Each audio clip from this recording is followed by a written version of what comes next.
We are looking today at God's Big Story, Sermon 15, A Price to be Paid, Sacrifice. And the passage that goes with it is from Matthew chapter 27. Along the way, they came on a man from Cyrene named Simon and made him carry Jesus' cross.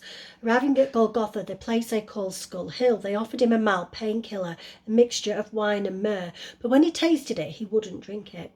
After they had finished nailing him to the cross and were waiting for him to die, they killed time by throwing dice for his clothes.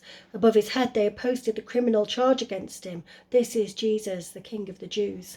Along with him they also crucified two criminals, one to his right, the other to his left.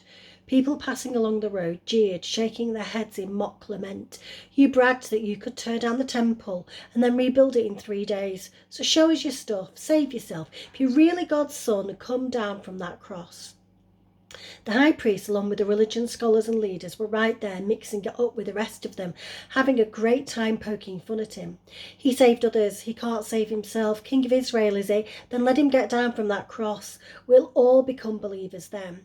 He was so sure of God. Well, let him rescue his son now, if he wants him. He did claim to be God's son, didn't he?" Even the two criminals crucified next to him joined in the mockery. From noon to 3, the whole earth was dark. Around mid-afternoon, Jesus groaned out of the depths, crying loudly, "Eli, Eli, lama sabachthani," which means, my God, why have you abandoned me?" Some bystanders who heard him said, "He's calling for Elijah." One of them ran and got a sponge soaked in sour wine and lifted it on a stick so he could drink. The others joked, "Don't be in such a hurry. Let's see if Elijah comes and saves him." But Jesus, again crying out loudly, breathed his last.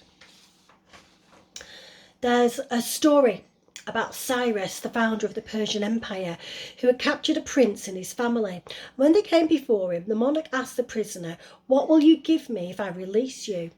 "Half of my wealth," was his reply. "And if I release your children?" "Everything I possess." "And if I release your wife?"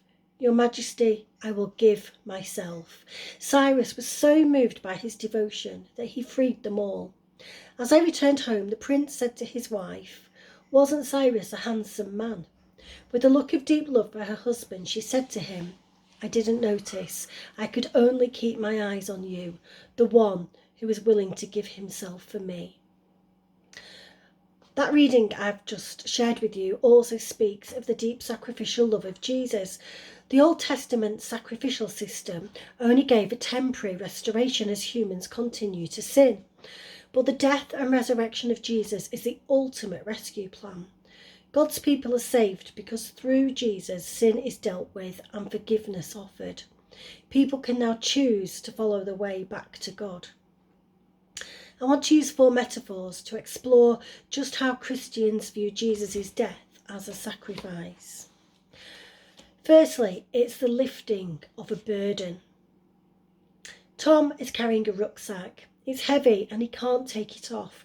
He feels as though he's been carrying it forever. The straps stick in his shoulders and the heavy bag gets in his way as he goes through the day. One day along comes Joshua. He offers to take the rucksack if Tom would like him to. I wonder how it felt for Tom to have that weight lifted off his back and how he felt towards Joshua. Well, Christians see sin as a burden. When they don't have the right attitude to God or to others, or if they act selfishly, they often feel guilty. They want to be good, but they don't always manage it. They believe that Jesus will take the burden away if they ask him forgiveness. Secondly, finding the lost. Imagine you're on holiday with friends and you've gone walking alone in some woods one afternoon. It's peaceful and calm as you walk deeper into the woods. And gradually, as the sun goes down and the shadows lengthen, you realise you don't know where you are. As the hours go by, your panic increases and the light goes and you're left in darkness. Eventually, you hear a voice calling your name and you see a light through the trees. You call out and the light comes towards you. It's one of your friends, Joshua, who's been out searching for you and who knows the way back out of the woods. How does it feel to be lost? And how would you feel when you see the torchlight coming towards you and Joshua is there to save you? What might you say to him? Jesus told stories about God being like a father who longs for the return of his lost son, and like a shepherd who searches for a lost sheep.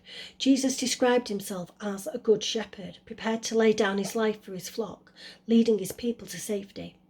Christians believe that Jesus doesn't just show them the way to heaven, he actually is the way. Through Jesus' sacrifice, he opened the way to heaven. Some Christians say Jesus is like a bridge carrying people from death to life. Thirdly, paying the debt. Rachel's been careless. She's been using her mobile without thinking how much the calls and the texts are costing. She's had a bill from a network for a huge amount of money that she and her family just don't have.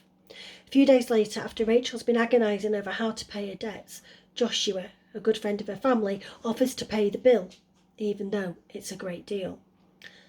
How does she feel when she gets the bill? Why would Joshua pay it? And how did she feel about having her debts paid? How can she express her thanks to him? Christians talk of humans being slaves to sin as a result of the fall. People can't escape the chains of sin in their lives. The Bible sees Jesus' death as paying a price, like a ransom to release or redeem a slave. Christians believe that through Jesus they're released from slavery to sin. This doesn't mean that they stop sinning, but sin is no longer their master. As a result, most Christians don't see the Bible as full of loads of rules they have to obey. They do it because they want to please Jesus and thank him for paying the ransom and redeeming them. This gratitude makes it easier to follow Jesus' teachings. They also believe that following Jesus' teachings will make them get the most out of life, leading to true happiness. Finally, taking somebody's place. After messing about with some friends at school, Sam has broken a window and is in big trouble. The problem is, Sam is often in trouble, and this is the latest in a long line of accidents. This might be the last straw. Perhaps Sam is facing serious punishment. Sam realises it's time to face the head teacher, take the punishment. Joshua, a friend who's nearby, offers to take Sam's place. Joshua is prepared to go to the head teacher and take the blame, taking the punishment and letting Sam go free this time. How did Sam feel knowing that he deserved to be punished, and this time it was serious? And why was Joshua prepared to take the blame? Will Sam accept the offer? And if he does, how might Sam respond to Joshua afterwards? In the Old Testament, God agrees to deal with people's sin through sacrifice. An animal, sometimes a lamb, was offered. Worshippers said sorry for their sins and put their hands on the lamb, a symbol for transferring their sins onto the lamb. The lamb was killed and the body burned on the altar, and the worshippers' sins were gone. It was as if the lamb had taken the punishment for them. They were now at one with God again. In the New Testament, Jesus is called the Lamb of God. Joshua, this great kid who's done all these amazing things, is the modern version of Jesus. Yeshua, in Aramaic, means he saves. If we're to follow the example of Jesus, we should be laying our lives down daily for others so that the transforming message of the gospel can be shown to our world. So today I pray that we can all follow that example.